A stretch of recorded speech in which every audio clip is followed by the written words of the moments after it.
કાકા બાબા બધાને રામ રામ. હું તમારી વસમાં આવી ગયો મુકેશ પરમાર ખબર લઈને. આજ વાત કરી લી કે આપણા આદિવાસી અંચલનો જો મોટો નેતો હતો કાંતિલાલ ભુરિયો, તેનો સોરો આજ પ્રદેશમાં યુથ કોંગ્રેસનો પ્રદેશ અધ્યક્ષ બનાવી નાખ્યો છે. તે અમારી હાથે આજ છે, આજ તે ઝાબવા પૂગ્યો છે, તેની યાર સ્વાગત કર્યો છે. રામ રામ. રામ રામ. આજ પ્રદેશની કમાન તમે નાલ નાખી છે વિક્રાંતભાઈ, તો હું લાગી રહ્યું કેવી રીતે યુવાને હું કાઠા કેવી રીતે કરવો અને હું સરકારના મુદ્દા છે એની પર.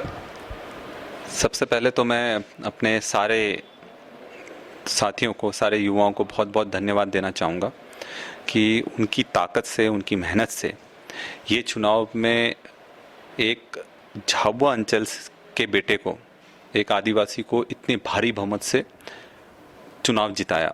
और इतिहास में 20,000 से आज तक कोई भी चुनाव प्रदेश में नहीं जीता है.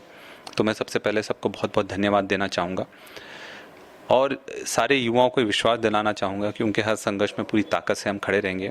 हमारा सबसे महत्वपूर्ण उद्देश्य रहेगा कि किस तरह से हम युवाओं को ज़्यादा से ज़्यादा मजबूत कर सकते हैं और ज़मीनी स्तर तक हमको पहुंचना पड़ेगा. क्योंकि मुझे लगता है कि संगठन तब तक मजबूत नहीं हो सकता जब तक कि हम ज़मीन पर संघर्ष ना करें, सबकी समस्याओं को लेकर आगे नहीं बढ़ें. सबसे ज़्यादा हमको सबसे संपर्क में रहना पड़ेगा, साथ में हमसे सबको संवाद भी बनाना पड़ेगा. और अभी जैसे कि सबसे ज़्यादा जो समस्याएं चल रही हैं वो आप खुद देख रहे हैं किस तरह से किसानों का ज़बरदस्त शोषण हो रहा है कि जो 3 जो कृषि बिल आ रहे हैं, इससे पूरी तरह से छोटे अंचल का किसान पूरी तरह से तबाह हो जाएगा और बंधुआ मजदूरी में लग जाएगा. दूसरा बहुत बड़ा मुद्दा अभी जो चल रहा है कि रोजगार को लेकर ये सरकार बोलती थी कि मध्य प्रदेश को हम आत्मनिर्भर बनाएंगे. आत्मनिर्भर तभी बन सकते थे जब सब आत्मनिर्भर बने, और इन्होंने सबसे बड़ा वार हमारे युवाओं पर करा जब युवा स्वरोजगार योजना को खत्म कर दिया, किसानों का कृषि लोन खत्म कर दिया. और जो भी अपने आप से कुछ अगर धंधा पानी शुरू करना था, अब वो उसको बहुत दिक्कत आएगी. साथ में इन्होंने एक और चोट करी कि हमारे आदिवासी अंचलों में जो स्कूल खुले हुए थे, ऐसे पूरे मध्य प्रदेश में 5,000 स्कूल ये बंद करने जा रहे हैं. ये जो स्कूल थे ये कांग्रेस सरकार के समय खोले गए थे और कोशिश करी गई थी कि गांव-गांव फलिए तक जाकर बच्चे कोई अशिक्षित नहीं रहे, मजबूत हों, पढ़े लिखें, आगे बढ़े. और आज इन्होंने एक झटके में निर्णय ले लिया कि 5,000 स्कूल बंद करेंगे. क्या ये नहीं चाहते हैं कि जो पिछड़े समाज से, जो दबे कुचले समाजों से आते हैं, उनको पढ़ा लिखा, उनका युवा शिक्षित बने, मजबूत बने? उसके खिलाफ भी हम बहुत बड़ी जंग छेड़ने वाले हैं. साथ में हमारे जो गैस सिलेंडर हैं, पेट्रोल डीजल के दाम बहुत बढ़ गए हैं, उसको लेकर भी हम समय समय पर आवाज़ भी उठाते रहेंगे और संघर्ष भी करेंगे. यहाँ के युवाओं को लेकर यूथ क्या प्लानिंग करेगी कि संगठन को कितना प्लेटफॉर्म किया फ्रंट पे आएगी या किस तरह की प्लानिंग है उसको? पहले तो हमें ये समझना पड़ेगा कि पहली बार ऐसा कोई चुनाव हुआ है. पहले ना कांग्रेस में इस तरह का कोई चुनाव हुआ था, ना बीजेपी में कभी चुनाव होता है. वहाँ तो नॉमिनेट होते हैं, चुनाव सिर्फ कांग्रेस पार्टी में होता है. और इसमें पहली बार युवाओं को सशक्तिकरण, जैसे आपने बोला युवा कब मजबूत बनेगा, जब उसको अपना नेता चुनने का अधिकार होगा. तो नेता चुनो, नेता बनो, ये जो मुहिम राहुल जी ने शुरू करी थी, उसी का एक बहुत बड़ा उदाहरण है कि पूरे प्रदेश के 1,11,000 युवाओं ने मतदान कराए, ऑनलाइन मतदान कराए, मोबाइल के माध्यम से मतदान कराए, घर बैठे बैठे फलिए में बैठकर मतदान करा है. तो ये कोई भी चुनाव वो नहीं जीत सकता था जिसका एक क्षेत्र में सिर्फ प्रभाव हो. ये वही चुनाव जीत सकता था जिसको लेकर युवाओं में बहुत जोश हो और एक भावना हो कि यार हमारा प्रतिनिधि ये करेंगे तो हमारे भविष्य सुनिश्चित हाथों में है, सुरक्षित हाथों में है.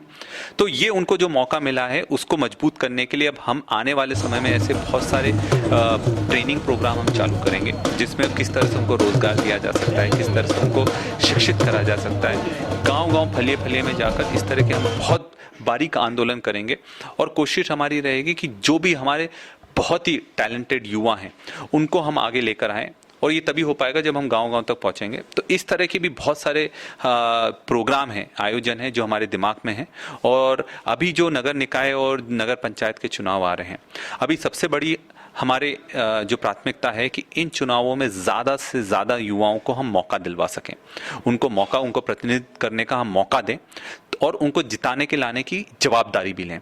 और इस चुनाव में हम ज़्यादा से ज़्यादा देखेंगे कि ज़्यादा से ज़्यादा युवा आपको उम्मीदवार देखेंगे, क्योंकि युवा ही भविष्य है और युवा ही देश का भविष्य रचेगा।